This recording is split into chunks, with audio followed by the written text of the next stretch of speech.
할렐루야. 왜 믿나, 뭘 믿나 라는 제목으로 하나님 말씀 같이 나누도록 하겠습니다.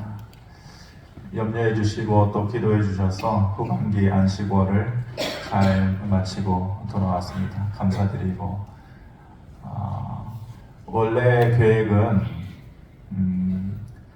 성지 순례를 좀 하고 싶었었죠. 그래서 이스라엘이나 아니면은 뭐 이집트 정도 이렇게 생각을 했었는데, 아시다시피 갑자기 이제 이스라엘 지역에 전쟁이 있음으로 인해서 계획이 이제 무산이 되어지고 다른 곳으로 여행 일정을 잡고, 또 그 가운데 하나 이제 성지 순례에 준하는 예전에는 터키라고 불렀는데 요즘은 이제 튀르키예라고 불리게 되죠. 튀르키예 지역을 좀 가보기도 했었습니다.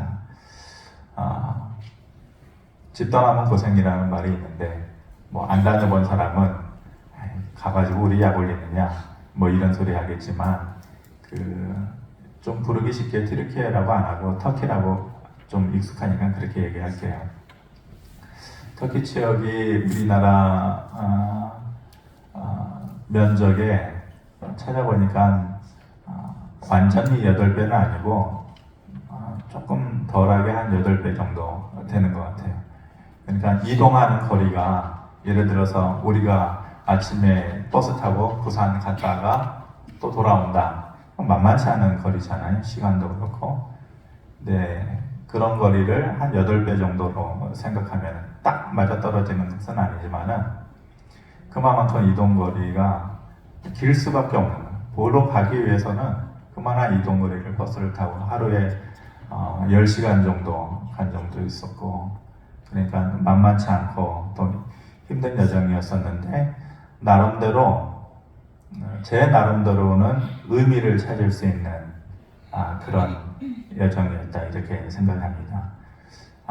구태여 말하자면은 저는 나름대로 뭐 아내랑 별도로 얘기한 적은 없지만은 2가지 정도의 마음속에 깨달음이 있었어요. 그 전에는 제가 여러분들한테 설교도 하고 또 교육할 때 강의도 하고 그랬지만은 그것은 뭘로 한 거예요? 책으로 한 거잖아요.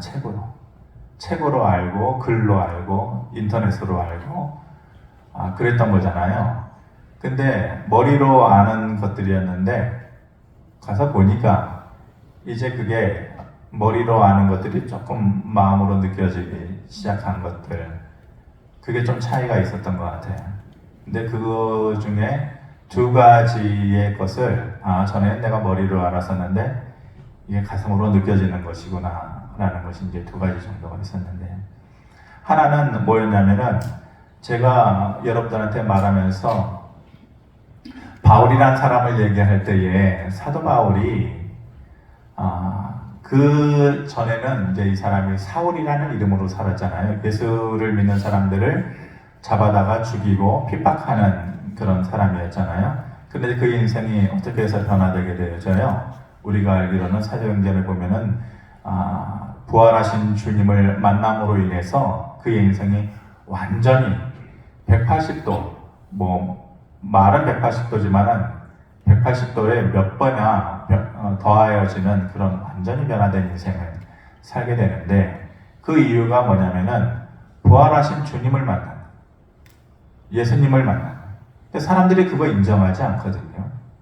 믿지 않는 사람들도 많고, 죽으면 끝이지, 부활은 뭐냐, 그리고 그 대상이 예수님이라는 것에 대해서 믿지 않으려고 그러는 거예요.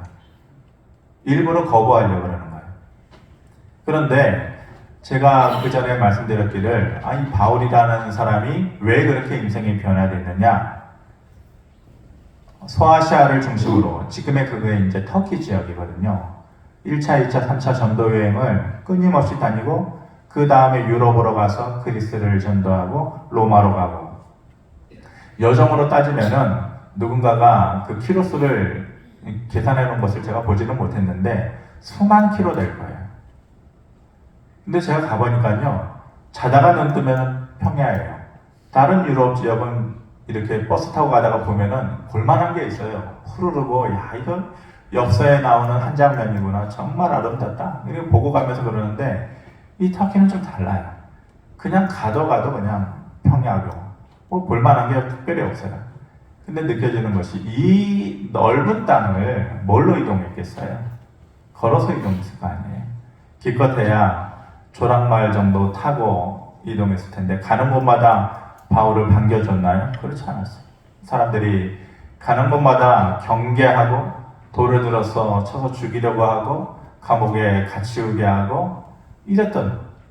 그런데 이 바울이라는 사람은 배움이 깊었던 사람이고 신분이 분명했던 사람이고 로마의 시민권을 가진 사람, 얼마든지 편안한 삶을 살 수, 안정된 삶을 살 수 있었는데 왜 갑자기 인생이 그렇게 달라져서 그 먼 거리를 그렇게 찾아가면서 죽음을 무릅쓰고 그렇게 했을까? 두 가지 이유라고 제가 얘기를 했었어요. 첫 번째는 미쳤든지, 갑자기 미쳐서 그랬든지, 아니면 다른 이유가 뭘까? 주님을 만나서, 주님을 만났기 때문에 억지로 시키지 않는, 그거를 억지로 시켜서 되는 게 아니에요. 가보니까 허벌판에 우리나라 60년대, 70년대보다도 더 어려운 시골 환경처럼 돌벽돌에서 사는 사람들, 가끔 가다가 몇 시간 가서 그 있는 곳에 그렇게 쫓아다니면서 할 수 있는 거, 누가 바울을 뒤에서 이렇게 밀어붙였나요? 돈 주면서 좀 하라고 그렇게 부탁했나요? 그렇지 않아요. 그래서 마음으로 깨달은 것은 바울이 미친 게 아니고 확실하게 부활하신 주님을 만났기 때문에 이 일을 했던 거구나 라는 것을 이제 머리가 아니라 이제 마음으로 느끼게 됐던 것이고, 두 번째로 느꼈던 것은 이제 말씀드리려고 하는 것입니다. 몇 군데 이제 들리는 곳에서 그 지역을 보고 나오면서 제가 곧바로 이제 핸드폰에 이제 노트 기능이 있으니까 이제 설교거리가 있으면은 늘 이제 노트 메모를 해놓지 않습니까? 그래서 버스 안에서 이거를 써놓았던 것을 정리를 해서 오늘 설교를 하려고 그렇게 계획을 해놓았던 것입니다. 라오디게아 도시를 갔어요. 계시록에 보면은 이제 서아시아의 7교회가 나오잖아요. 뭐 여러분들 저보다도 더 잘 아실 텐데, 이제 이름 대라 그러면은 줄줄줄줄 외우실 텐데, 그 중에 이제 한 교회가 이제 라오디게아 교회입니다. 성경에서 뭐라고 얘기합니까? 그림을 좀 띄워주시면은, 예, 보면은 이제 지금은 이제 뭐 지진이나 여러 가지 이유 때문에 뭐 흔적만 남아있지만 그래도 그림을 보면 앞에 불을 좀 꺼주시면 좀 분명하지 않겠어요? 네. 잘 보여요? 예. 렌즈를 그래도 뭐 좀 더, 예. 흔적은 남아있지만은 그래도 보았을 때 상당히 화려함이 있었던 도시라는 것을 한눈에 알 수가 있죠. 또 굉장히 부흥했던 라오디게아 지역은 여러분들도 이제 몇 번 들어서 아시겠지만은 그 당시에는 의료기술이 좋지가 않잖아요. 특별히 라오디게아가 잘했던 것은 안약 기술이 좋았어요. 그래서 그것을 팔고 또 무역을 해서 상당한 부를 축적했던 경제 도시였죠. 그래서 상당히 주변 나라들, 주변 지역들보다도 굉장히 부유했던 그런 도시였거든요. 그곳에 있었던 교회니까 상당히 좀 화려함을 가지고 있었던. 그런데 가서 보니까 한쪽에서는 교회고 한쪽에서는 제우스 신을 섬기는 신전이 있어요. 그러니까 동시에 그것을 바라볼 수 있는 것이죠. 그것을 보면서 뭘 느낄 수 있을 것 같아요? 이 사람들이 완전히 하나님만을 섬기는, 우리는 하나님도 섬기는 그러한 믿음이 아니잖아요. 하나님만 섬기는 신앙을 가지고 있는 것이지. 그런데 이 사람이 그런 믿음이 아니었구나. 이 사람들이 그런 신앙을 가진 사람들이 아니었구나라는 것을 깨달을 수가 있는 거죠. 그거 하나만 보더라도. 그래서 계시록 3장 15절 16절에 보면은 하나님께서 이렇게 라오디게아 교회와 그 교인들을 향하여서 이렇게 말씀하십니다. 내가 내 행위를 아노니 내가 차지도 아니하고 뜨겁지도 아니하도다. 내가 차든지 뜨겁든지 하기를 원하노라. 내가 이같이 미지근하여 뜨겁지도 아니하고 차지도 아니하니 내 입에서 너를 토하여 버릴 것이다. 이렇게 말씀하시거든요. 심판의 메시지를 던지신 것이죠. 차지도 않고 뜨겁지도 않다라는 것이 그 사람들이 가지고 있는 지역적인 특색을 분명히 해서 말씀하신 거예요. 왜냐하면은 주변에 있는 골로새 지역에서 이제 차가운 물이 내려오거든요. 그리고 아시는 분들 뭐 벌써 갔다 오신 분들도 많이 계시겠지만은 또 주변에 있는 파무칼레라고 하는 곳에서 따뜻한 물이 이렇게 내려가요. 그러니까 찬물과 따뜻한 물이 모이면서 그곳에 라오디게아 지역에 있는 사람들은 그 물이 어때요? 미지근해지는 것이죠. 마치 이것처럼 너희의 믿음이라는 것이 미지근하다. 이것도 아니고 저것도 아니다. 그래서 그런 믿음을 가진 자들을 향해서 하나님께서 내가 너를 토하여 버릴 것이다. 말이 고급스럽게 표현해서 토하여, 물론 토한다는 것도 고급스러운 표현은 아니지만은 이건 뭐예요? 버릴 것이다. 너를 내가 내 품에 안아주지 않을 것이다. 이런 말이죠. 누구를 향해서? 라오디게아 교회와 그 성도들을 향해서 내가 너를 토하여 버릴 것이다. 이렇게 말합니다. 그들은 마음의 가난함이 없었어요. 세상 사는 삶에 있어서 더 이상의 불편함이 없어요. 편안한 신앙은 마음의 가난함을 떠나서 신앙성을 유지할 수는 없어요. 그런 방법이 있을 수가 없어요.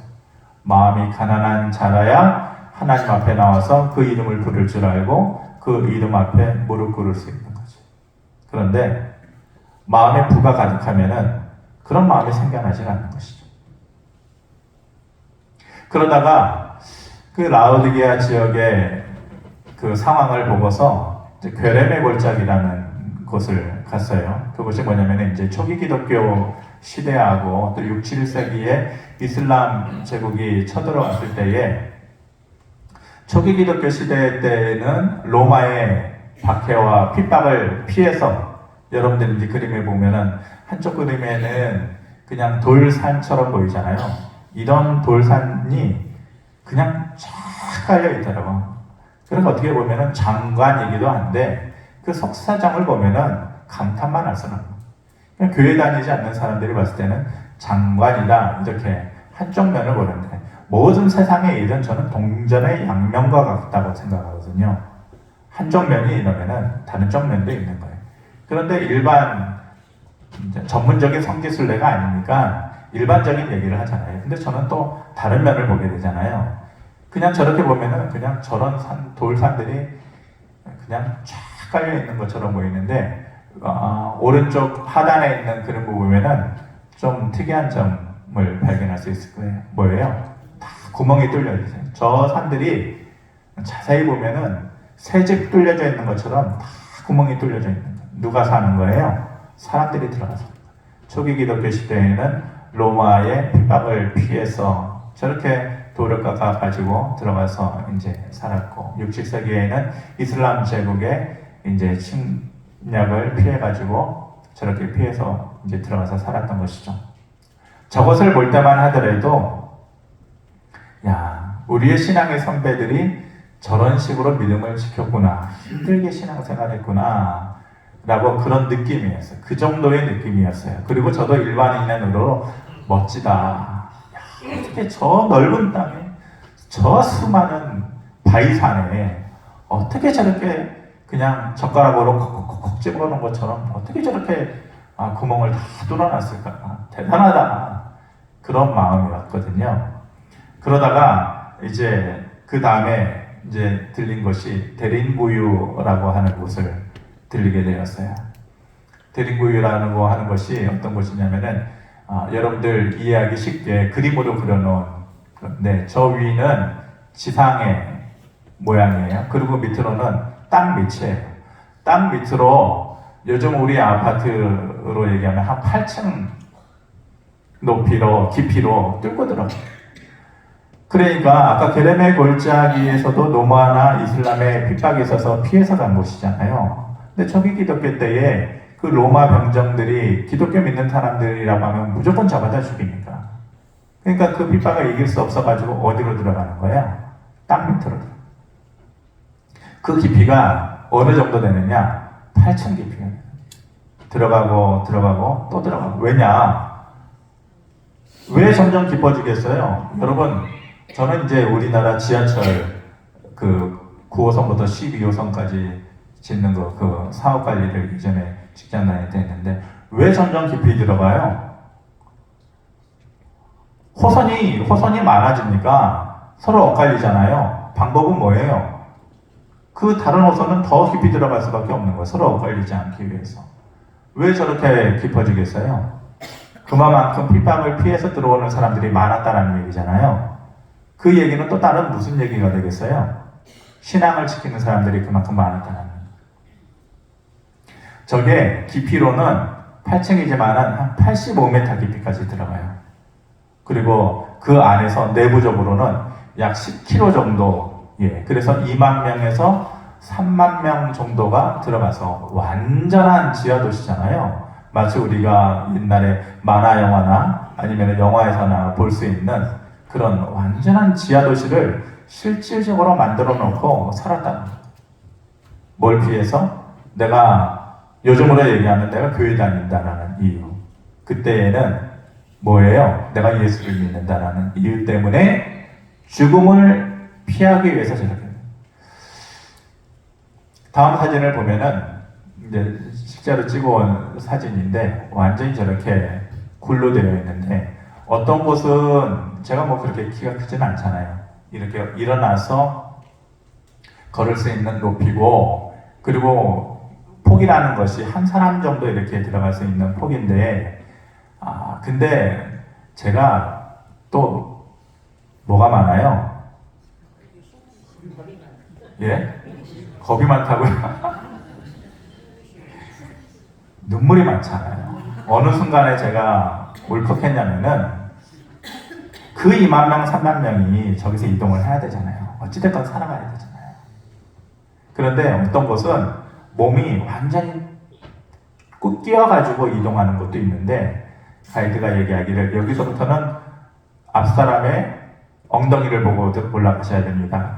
왜냐하면 고개를 숙여가지고 마치 기역자 모양으로 90도를 숙여가지고 왜 그렇게 해요? 물론 돌이라 파기 힘든 것도 있었겠지만은 로마의 군인들이 쳐들어와가지고 그들을 잡으려고 할 때에 그들이 편하게 들어와가지고 자기들 잡게 할 수는 없잖아요. 로마의 군인들은 뭘 가지고 들어와요? 방패를 가지고 들어오고 창을 가지고 들어오고 칼을 가지고 들어오고 이동 경로가 넓으면은 자기들한테 불리할 수밖에 없잖아요. 좁게 만들어 놓은 거예요. 좁게. 그래가지고 앞사람의 엉덩이를 보고 이렇게 이동할 정도로. 그 다음 그림을 보면은 여기서 제가 이거는 이제 그 안에 실질적으로 부엌이라든지 교회라든지 완전하게 일반적으로 살 수 있는 환경들을 그 안에 다 만들었거든요. 근데 어느 순간에 제가 울컥했냐면은 가이드가 그러더라고요. 여러분 잘 보세요. 잘 보지 않으면은 모르고 그냥 넘어갑니다. 앞사람은 뒷사람한테 여기다라고 얘기해주고 또 그 사람은 그 다음 사람한테 여기다라고 얘기를 해주셔야 돼요. 안 그러면은 이렇게 한 명씩 지나가니까 넓게 놓고 다 설명할 수가 없잖아요. 이 사람은 이 사람한테 얘기해주고 다음 사람은 다음 사람한테 얘기해주고 그게 뭐냐면은 스톤도어라고 하는 것인데 돌로 만든 돌문이에요. 돌문. 근데 이동하는 거리가 폭이 좁잖아요. 근데 다음 그림을 보면은 우리 카메라로 찍어가지고 잘 나오지 않았는지 빛이 들어갔는지 저 옆에 벽면에 돌로 만든 돌문이에요. 돌문. 이렇게 굴려내리는 거예요. 그 옆 그림을 클릭해 보면은 조금 더 상세하게 크기로 하면은 한 요 정도 될까요? 요 정도. 큰 돌이 아니에요. 근데 저거를 왜 만들어 놨겠어요? 중간중간 통로에 벽면에서 저 스톤도어가 있어요. 돌문이 있어요. 그래가지고 우리 옛날에 맷돌 이렇게 굴리듯이 로마 병사들이 수시로 쳐들어오고 불시에 쳐들어오면은 도망가요. 도망가는데 좁은 입구가 되어지면은 저 돌문을 만들어놔요.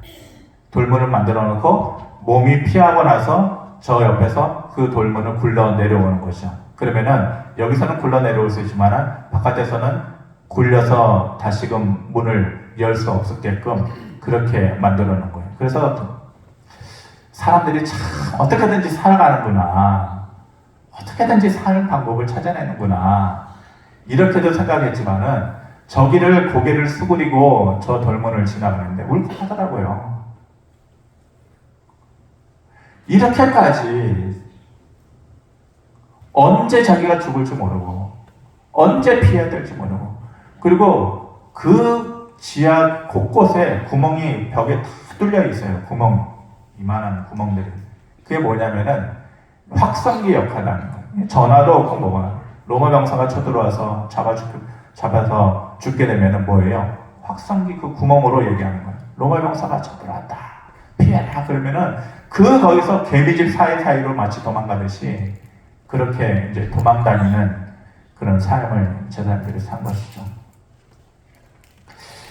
왜 이렇게 살았을까? 왜 이렇게까지 했을까?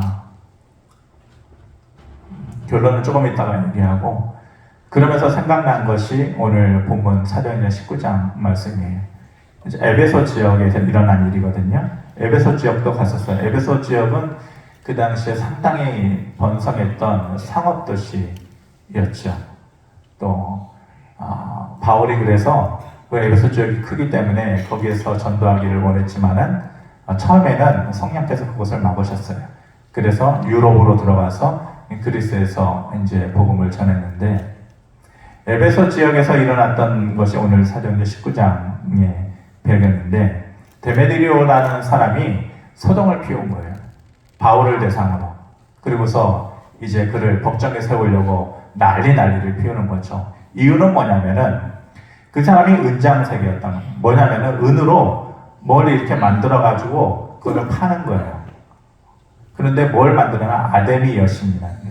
아데미 여신, 예전에 한번 제가 설명을 해드렸는데, 뭐 사진을 구할 수는 있어요. 저도 이제 직접 찍어 갖고 왔는데, 실질적으로 그 앞에서 보니까 좀 징그러워요. 뭐냐면은 여신상인데, 어떤 여신이냐면은 이 가슴 그 몸 전면 부에 뭐 여성을 상징하는 그 가슴이 수십 개가 달려요. 수십 개가.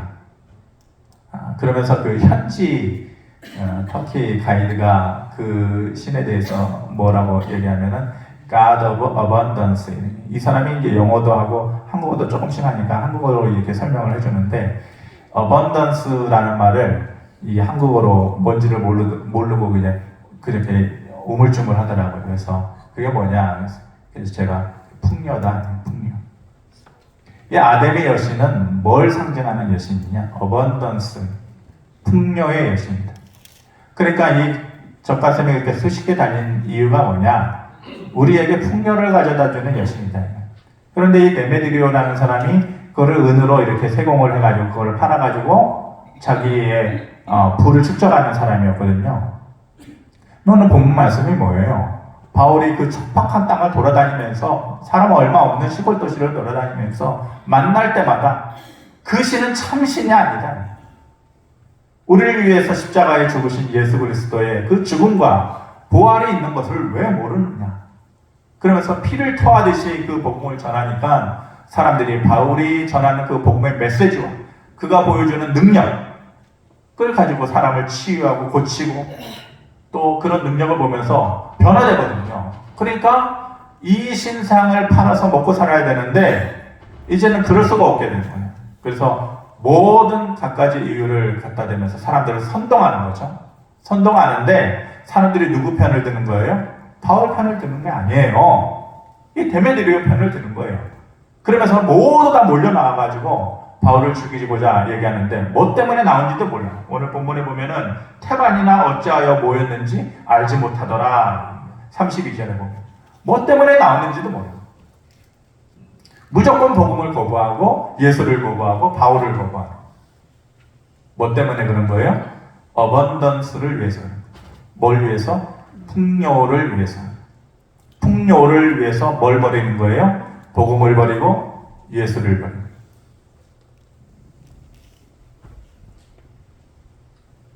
27절, 28절에 우리의 이 영업이 천하여질 위험이 있을 뿐 아니라 큰 여신 아데미의 신전도 무시당하게 되고 온 아시아와 천하가 위하는 그의 위험도 떨어질까 하노라. 그들이 말하고 그 이 말을 듣고 분노가 가득하여 외쳐 이르되 크다 에베소 사람의 아데미여 하니.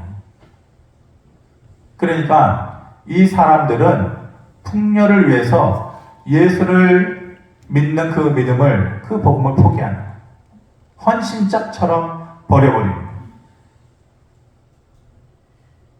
대림구요에서의 그 사람들과 이 에베소에도 교회가 있었잖아요. 에베소 지역에서의 이 사람들을 보면서 너무 다르지 않아요? 한 시대에 살아가는 그 사람들인데, 어떤 사람들은 바위산이나 아니면 지하 85m 밑으로 들어가서 그곳에서 뭔가를 지키기 위해서 힘겹게 살아가는 사람들이 있었고, 누군가는 지상에서 아데미 여신을 품에 끼고 믿는다고 하면서도 어번던스를 위해서, 풍요를 위해서 나 믿는 사람이야 라고 하면서 사는 사람들도 있었다. 너무 차이나요. 그렇다면 왜? 제가 드는 의문은 그거예요. 왜 대림구유에 있었던 사람들은 왜 그렇게 살아야 했을까? 쉬운 문제예요. 여러분들, 지상의 에베소 교인들은 왜 그런 거예요? 로마에 순종하지 않으면 너희 죽어. 그러면 내가 왜 이렇게 살아야 돼? 그냥 순종하고 편하게 살면 되지. 이슬람에 쳐들어왔을 때 이슬람으로 개종하면 사는 거예요. 그렇게까지 살 필요가 없어요. 지하 85m까지 가가지고 허리를 기역자로 꺾어가면서 언제 쳐들어올 로마 병사의 위험을 늘 두려움 가운데 살 필요가 없는 거예요. 그냥 로마 정부에 가가지고 예수 안 믿겠습니다. 그러면 지상으로 올라와서 살 수 있는 거예요. 이슬람이 쳐들어왔을 때에는 개종하면 되는 거예요. 그렇잖아요. 이 교회에서 상처받으면은, 이 교회에서 기분 나쁜 일 있으면은 저쪽 교회로 가면 되는 거예요. 누가 뭐라 그래요? 교회 다니다가 기분 나쁘면은 카톨릭으로 갈 수도 있는 것이고, 더 기분 나쁘면은 불교로도 갈 수 있는 것이고, 왔다리 갔다리 평생 10번을 받거든 20번을 받거든 상관없는 일이에요. 누가 뭐라 그래요? 이 사람들도 그런 선택권이 있었어요. 할 수 있어요. 로마 정부에 가가지고 예수 안 믿겠습니다. 올라올 수 있는 거예요. 이슬람으로 개종하겠습니다. 그러면 살 수 있는 거예요. 근데 왜 2만 명, 3만 명이 지하에 내려가서 살았을까? 그 의문이 듭니다. 무엇 때문입니까? 육신적인 문제였을까요? 편하게 사는 거? 잘 사는 거? 아니죠. 만약 육신적인 이유였다면은 로마 정부를 찾아가면 돼요. 이슬람으로 개종하면 돼요. 그러면 더 편하게 살 수 있어요. 분명히 이 사람들이 그렇게까지 할 수밖에 없었던 것은 육신적인 문제는 아니었을 거예요. 다른 이유였을 거예요. 구태여 그것이 영적인 이유가 아닐지라도 왜 목숨을 내줄까? 왜 자기의 죽음과 바꿀까? 무엇 때문에? 사람은 더 가치 있는 일이 있으면 자기의 가치를 버리잖아요. 그렇죠.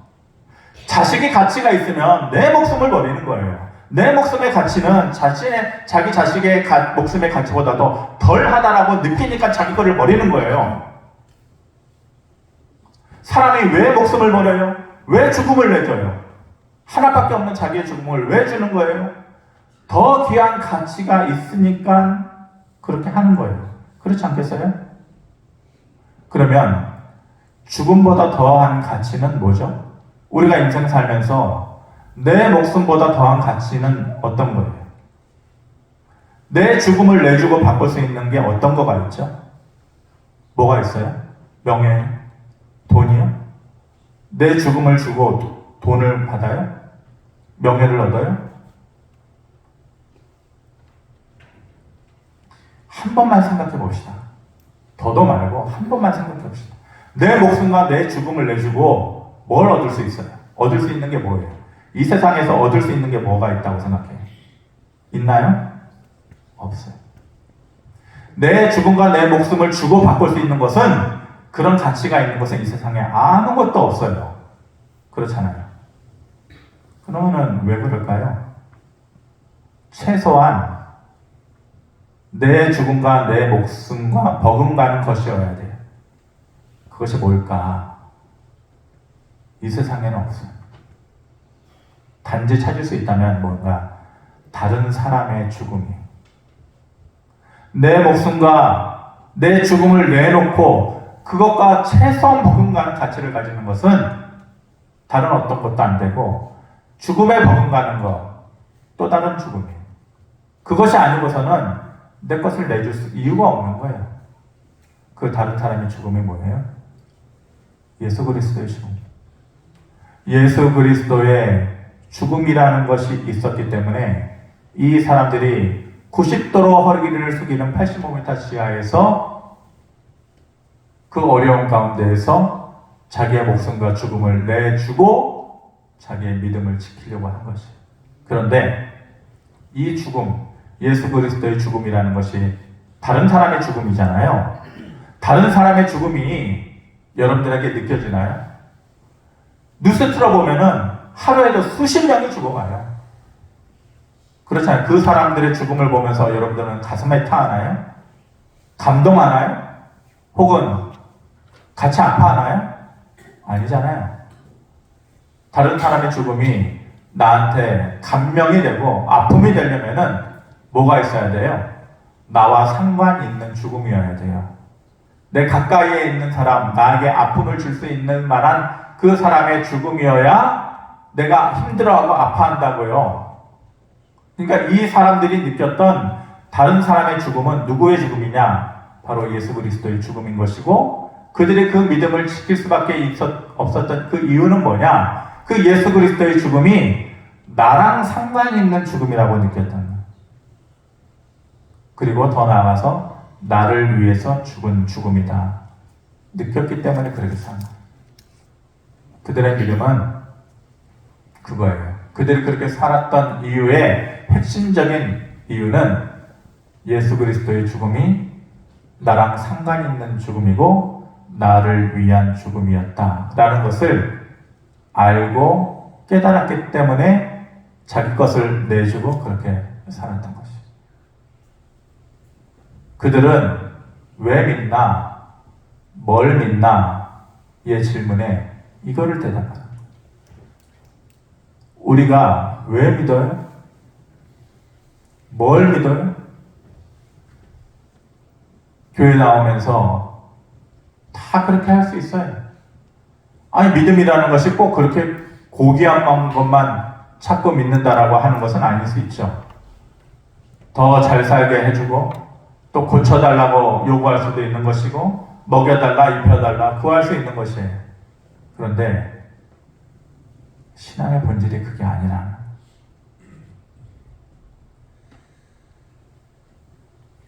우리 목사님이 이제 안식월 끝났으니까 더 안 나가시겠지. 나갔다 오니까 심각한 설교만 하시네.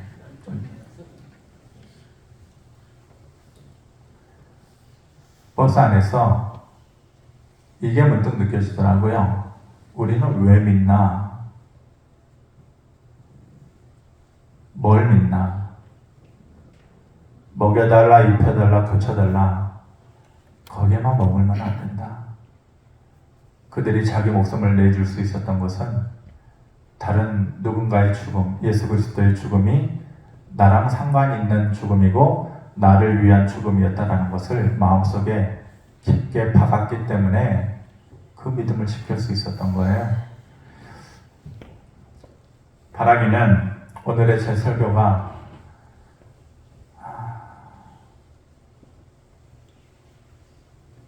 들려지기를 바랍니다. 그리고 에베소의 아데미 여신을 섬겼던 믿음을 가졌다라고 하는 그 사람들의 모습이 우리의 모습이 되지 않기를 바랍니다. 신앙생활을 예수님께서 나를 위해서 죽으셨다는 것, 그것을 위해서 내 깊은 것을 내려놓을 줄 아는 그런 믿음을 저와 여러분들이 다시 고백할 수 있는 그런 믿음이 되어지기를 주님의 이름으로 축원합니다. 고마우신 아버지 하나님, 우리의 믿음이라는 것이 나를 위한 믿음, 내 편안함을 위한 믿음에 국한되었던 그런 우리들의 모습을 돌아보며 아버지 하나님, 아픈 마음을 가질 수 있게 하시고 내 것을 다 내줄지언정 또 그만한 가치를 가지고 있는 것이 예수 그리스도의 나를 위한 죽음이었다는 것을 다시 한번 기억하고 또 감사할 수 있는 그러한 믿음을, 그러한 순전한 믿음을 다시 회복할 수 있도록 은혜를 더하여 주시옵소서. 예수 그리스도의 이름으로 기도하옵나이다. 아멘.